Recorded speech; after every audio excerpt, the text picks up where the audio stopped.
राम राम जी, स्वागत है एक और नई भगवत गीता की वीडियो में। आज इस वीडियो में बात कराएंगे 61 से लेकर 72 तक श्लोक। आज इस वीडियो में चैप्टर 2 कंप्लीट कर देंगे। हम पिछली वीडियो में थे 60वें श्लोक में। उसमें श्री कृष्ण अर्जुन तो बताना आ रहे थे कि प्रयत्न करते रहने पर भी बुद्धिमान पुरुष के भी मन को ये चंचल इंद्रिया बलपूर्वक हर लेते हैं। तो हम पिछली वीडियो में लास्ट में आ रहे थे। अब हम बात करेंगे श्लोक 61 में की। इसमें क्या बताया गया है, इसलिए सभी इंद्रियों को वश में करके मुझसे युक्त और परायण हो जा, क्योंकि जिसकी इंद्रिया वश में होती है उसकी प्रज्ञा प्रतिष्ठ होती है। इस श्लोक में क्या बताया गया है, इस श्लोक में श्री कृष्ण अर्जुन तो बताने लग रहे हैं कि जो मनुष्य अपनी इंद्रियों को वश में कर लेता है और अपने मन को मुझ में स्थिर कर लेता है, मतलब मुझ में स्थिर का मतलब क्या है, जो भगवान में स्थिर कर लिया अपनी इंद्रिया ने, भगवान इन्हें सुचारू रूप से नियंत्रण करने की विधि प्रकट करते हैं, वह मनुष्य दिव्य ज्ञान में स्थित हो जाता है। जो इंसान अपने मन ने और अपनी इंद्रिया ने कंट्रोल कर लिया है ना, वो सीधा भगवान में स्थिर हो गया है। इस श्लोक में न्यू बताया गया है। अब है अगला श्लोक 62वां। इसमें क्या बताया गया है, विषयों का चिंतन करने से उसमें आसक्ति हो जाती है, आसक्ति से कामना, और कामना पूरी न होने पर क्रोध उत्पन्न होता है। इस श्लोक में बताया गया है, श्री कृष्ण अर्जुन बताने आ रहे हैं कि जिस मनुष्य की इंद्रिया विषयों का चिंतन करती है, मतलब जिसकी इंद्रिया कंट्रोल नहीं होती, वह विषयों के बारे में सोचकर चिंतन रहा है, वो अपने सुख दुख के बारे में सोचकर चिंता में रहा है, वह आसक्त हो जाता है, मतलब वो लालची हो जाए है।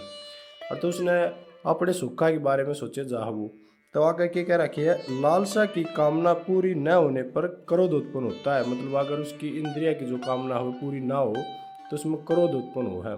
तो इस श्लोक में न्यू बताया गया है। अब है अगला श्लोक 63वां। इसमें क्या बताया गया है, क्रोध से मूढ़ता उत्पन्न होती है और मूढ़ता से स्मृति भ्रम हो जाती है, स्मृति भ्रम से बुद्धि का नाश हो जाता है, और बुद्धि के नाश होने से मनुष्य अपनी स्थिति से गिर जाता है। इस श्लोक में क्या बताया गया है, श्री कृष्ण अर्जुन तो बताने लग रहे हैं, जब मनुष्य क्रोध करता है तो उसकी सोचने की क्षमता कम हो जाती है, जिसके कारण स्मृति भ्रम हो जाता है। जब स्मृति भ्रमित हो जाती है तब बुद्धि का नाश हो जाता है, मतलब आदमी की जब ध्यान न रहता कि तब वो अपने ध्यान में नहीं रहता तो उसकी बुद्धि का नाश हो जाए है।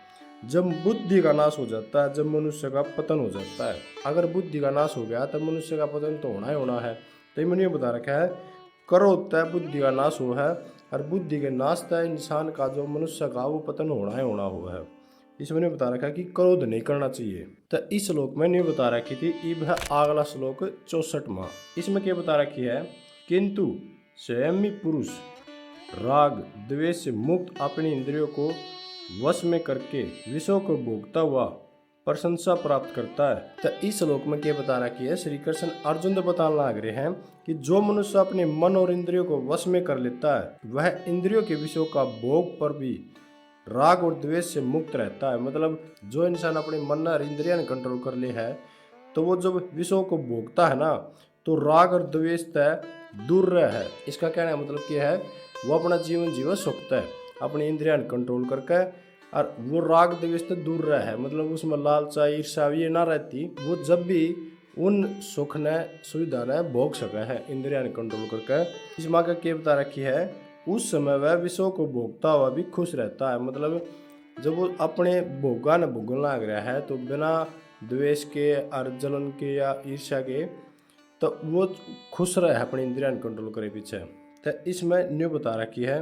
अब है अगला श्लोक 65वां। इसमें क्या बता रखा है, शांति मिलने पर सभी दुखों का अंत हो जाता है और प्रसन्नचित्त वाले की बुद्धि शीघ्र ही स्थिर हो जाती है। इस श्लोक में क्या बताया गया है, श्री कृष्ण अर्जुन तो बताने लग रहे हैं, जब मनुष्य को शांति प्राप्त हो जाती है, मतलब वो उसका मन शांत हो जाए है, तब उस मनुष्य के सभी दुखों का अंत हो जाए है। तो मतलब जब उसने शांति मिल गई तो उसने कोई दुख नहीं है, उसके सभी दुखों का अंत हो जाए है। और ऐसे शांत मन वाले मनुष्य की बुद्धि दृढ़ता से भगवान में स्थिर हो जाती है, मतलब उसकी बुद्धि शांत हो जाए है और वो कति स्थिर रहे, भगवान में उसका ध्यान रहा है, मतलब कर्म में उसका ध्यान रहा है, वो अपना काम तो काम रखा है। इसका मतलब ये है कि इंसान जब अपने मन में शांत कर ले है तो उसके सारे दुख खत्म हो जाए है, तो उसके मन में शांति हो जाए, उसका मन उसकी बुद्धि स्थिर हो जाए है।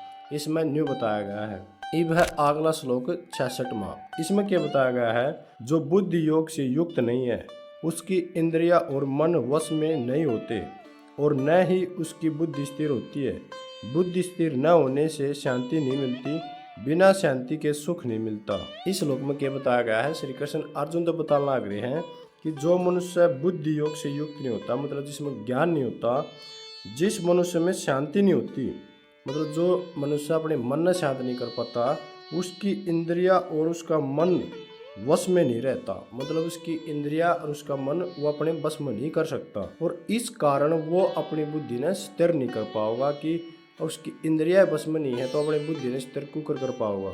तो इसमें आगे बता रखा है, अगर उसकी बुद्धि स्थिर नहीं होगी तो उसका मन भी शांत नहीं होगा। इसमें आगे बता रखा है कि उसका मन शांत को नहीं आता, बिना शांति के सुख नहीं मिलेगा, उसको सुख प्राप्त नहीं होगा कभी भी। तो इसमें नहीं बता रखा है। ईब है अगला श्लोक।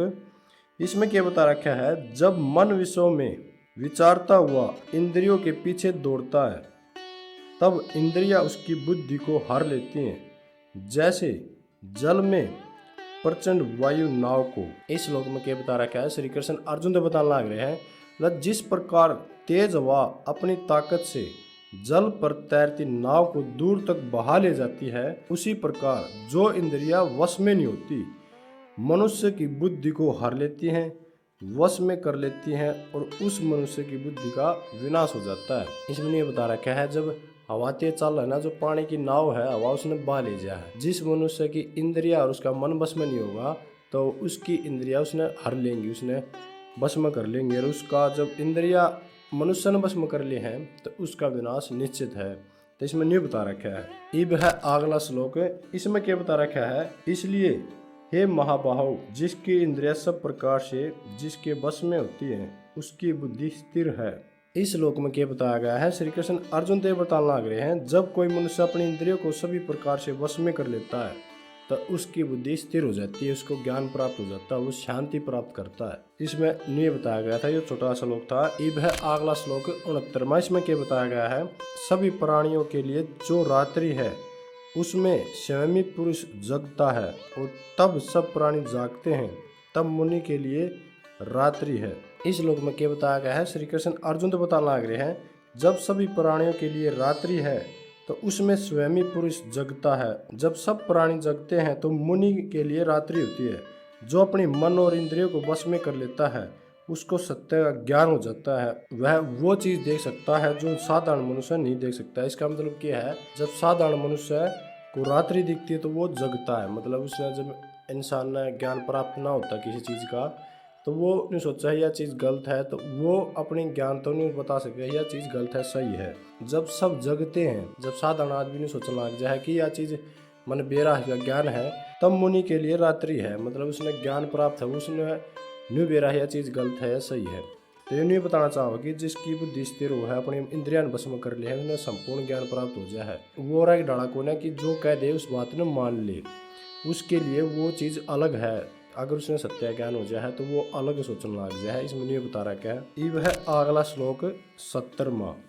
इसमें क्या बता रखा है, जैसे नदियों का जल चारों ओर से आकर समुद्र में मिलने पर समुद्र अपनी मर्यादा से अचल और शांत रहता है, वैसे ही संयमी पुरुष बिना विकार उत्पन्न किए परम शांति को प्राप्त होता है, कामनाओं को चाहने वाला नहीं। इस श्लोक में क्या बताया गया है, श्री कृष्ण अर्जुन ते बताने लग रहे हैं, जिस प्रकार से समुद्र में अनेक प्रकार की नदियां समा जाती हैं फिर भी समुद्र विचलित नहीं होता, उसी तरह ज्ञानी पुरुष अपने चारों ओर इंद्रियों के विषयों या लालसा के आने के बाद भी शांत रहता है, वह मनुष्य शांति प्राप्त कर सकता है। वो इंसान शांति प्राप्त नहीं कर सकता जिसमें लालसा हो या उसमें कामनाओं की चाह हो। तो इसमें नहीं बता रखा है, वैसे ही स्वयं पुरुष बिना विकार उत्पन्न किए परम शांति को प्राप्त होता है, कामना को चाहने वाला नहीं। जो अपनी इंद्रियां वश कर लिया है वो शांति प्राप्त कर लिया है, उसको शांति कभी नहीं मिलेगी जिसकी इंद्रिया वश में नहीं होती। तो इस श्लोक में नहीं बता रखा है। इब है अगला श्लोक 71वां। जो मनुष्य सभी कामनाओं को त्याग कर मिथ्या अहंकार वासना और ममता रहित होकर विचरता है वह शांति प्राप्त करता है। तो इस श्लोक में क्या बताया गया है, श्री कृष्ण अर्जुन ते बता लाग रहे हैं, जो मनुष्य अपनी सभी भौतिक इच्छाओं को परित्याग कर देता है, मतलब उसकी जब मनुष्य की इंद्रिय वश में हो जाए तो वो अपनी सारी इच्छाएं खत्म कर ले है, वो परित्याग कर दे उसने, वह लालसा, अहंकार, वासना और ममता से रहित हो जाता है। उसमें ना तो लालसा रहती, ना उसमें अहंकार रहता, ना उसमें ममता रहती कि यह मेरा भाई है, बहन, कुछ नहीं रहता, उसमें सब कुछ खत्म हो जाए है, तब जाकर उस मनुष्य ने शांति प्राप्त हो है। इस श्लोक में न्यू बताया गया है। इब है अगला श्लोक 72वां। इसमें क्या बताया गया है, हे पार्थ, यह ब्रह्म प्राप्ति की स्थिति है, इसे प्राप्त कर कोई कभी मोहित नहीं होता। यदि अंतकाल में भी ऐसी स्थिति में स्थिर रहे तो ब्रह्मा निर्वाण की प्राप्ति होती है। इस श्लोक में क्या बताया गया है, इस श्लोक में श्री कृष्ण अर्जुन ते बताने लग रहे हैं, हे पार्थ, मनुष्य ऐसी अवस्था में रहने वाली प्रबुद्धि आत्मा तब ब्रह्म ज्ञान प्राप्त कर लेती है, वह फिर भी भ्रमित नहीं होता। तब मृत्यु के समय भी इस दिव्य चेतना में स्थित सिद्ध पुरुष जन्म और मृत्यु से बंधन से मुक्त हो जाता है, उसको मोक्ष प्राप्त हो जाता है।